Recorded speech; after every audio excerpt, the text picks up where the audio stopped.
This is something I've been wanting to do. The day that I came out here with Patrice.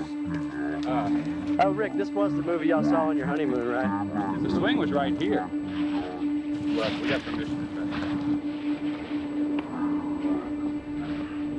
Put your brothers into the door. Look, I'll tell you what, why don't one of y'all stand guard at the front just to watch for people coming up the drive, okay? And the rest of it. And make sure that you're not seen, don't get in the window, just holler out if you see somebody coming up. Chicken in the cage was right in here.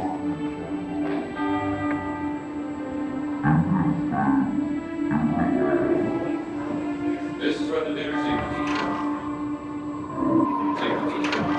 God almighty, dude, the kitchen.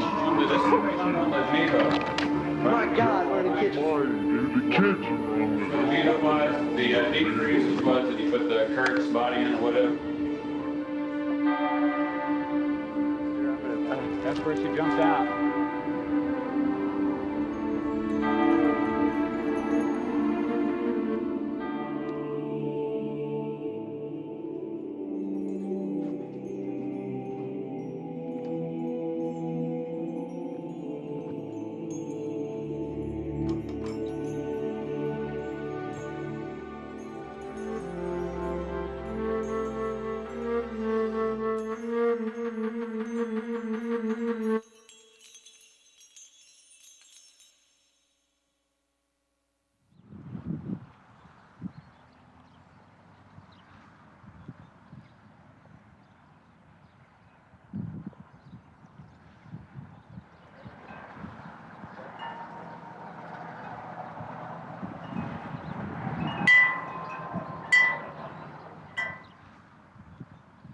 It was really a shock to see it when I first came back here, because it's such a beautiful building, and I don't remember it, looking nice like this at all.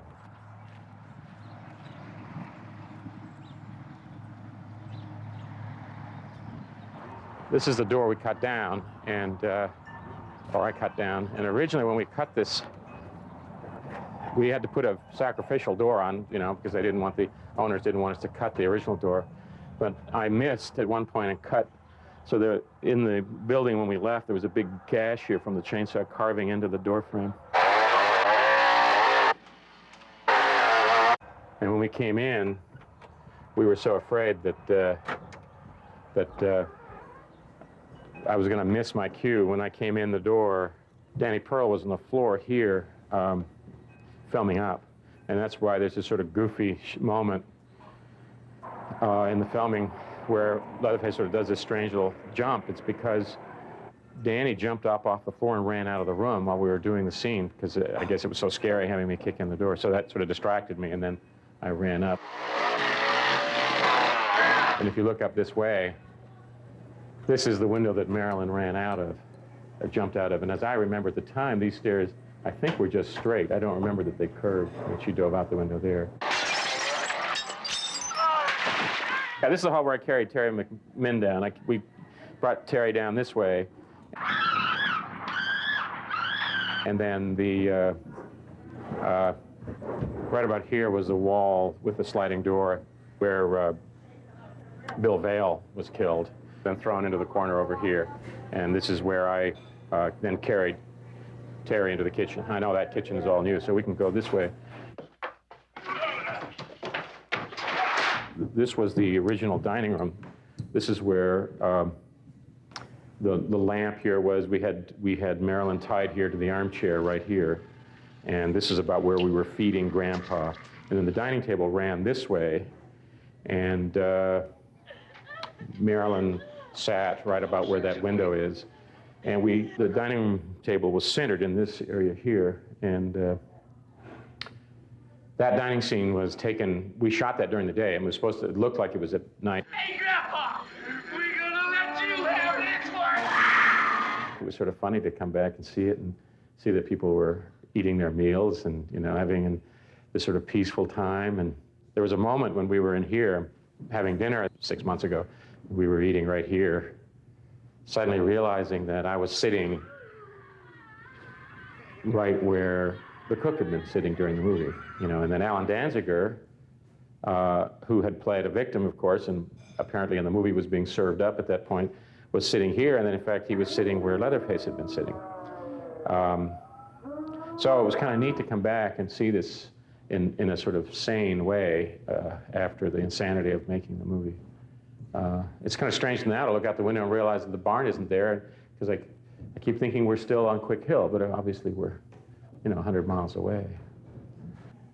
And then over here was the room with all the feathers and the bone furniture. This was the living room in the film. And when Sally escaped, they're trying to kill her in the bucket right here. This is where she ran, and she went out this window here. Let's see, the big bone couch was right here, and then we had the chicken hanging, the little bird cage with the chicken in it right about here, so that I had set up, we had the chair over here, and so when, after I'd gotten Jerry, and was, after Leatherface kills Jerry and is wondering what's going on, Leatherface runs out here, and I ended up sitting here by this window, fretting. And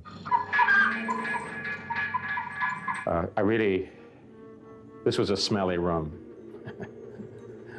because of all the bones. This room was all painted. Let's see, it was mostly skins and antlers and bones on the walls, and as I remember, there was butcher's paper on the wall. I'm not sure now, after all these years, whether that was just in the kitchen, that they covered all the walls with butcher's paper, or whether they put butcher's paper in the dining room too. The only part that we actually used was the left side of the house, the entryway going in, and then these three rooms, the living room, the dining room, and the kitchen, and then that little room that we kind of created with the metal door. And then, of course, the hallway going up the stairs. The rest of the house apparently was untouched. The people who were renting it just moved their things out into that part of the house, and we used this. And I know in the hallway it was some calf hides and bones, and then the room behind the metal door was all antlers and skulls. Now the wall was pretty well covered, and I think the wall was red. I'm not sure. It's been so many years, it's hard to remember. A lot of it's sort of a fog after a while during the filming, just because it was so insane during the filming. I mean, we lost all track of reality when we were doing this.